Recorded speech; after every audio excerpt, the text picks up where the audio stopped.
ইসলামী আন্দোলন বাংলাদেশের পক্ষ থেকে গত বছরও দাওয়াত করা হয়েছিল। গত বছর আসলে আসতে পারিনি, এবং এবছরও যখন দাওয়াত করা হয় ওনাদের পক্ষ থেকে, আমরা সংগঠনের জাতীয় নাগরিক পার্টির পক্ষ থেকে একটা দল আমরা এখানে এসেছি। আমাদের পার্টির আরো অনেক কয়েকজন নেতৃবৃন্দ এসেছেন, আগামীকালকে আরো কয়েকজন আসবেন।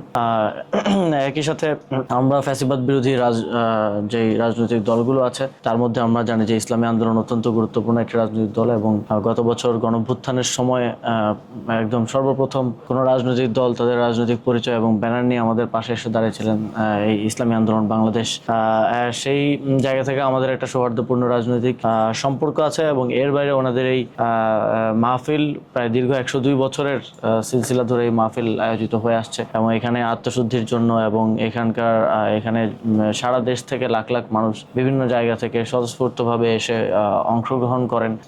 এবং এই মাহফিলের মাধ্যমে আমি অনেক সময় অনেক গল্প শুনেছি যে অনেকের আত্মশুদ্ধি এবং ইতিবাচক জীবনের দিকে, নেতিবাচক জীবন থেকে অনেকে প্রভাবিত হয়েছেন এবং প্রবেশ করেছেন। সেই জায়গা থেকে খুবই গুরুত্বপূর্ণ এবং ঐতিহাসিক একটি মাহফিল, তো সেটা নিজ চোখে দেখা এবং অনুভব করার একটা বিষয় ছিল। তো আমি সকালে বয়ান শুনেছি এবং এখানে ঘুরে দেখেছি, অন্যরকম একটা অনুভূতি হয়েছে আমাদের সবার জন্যই।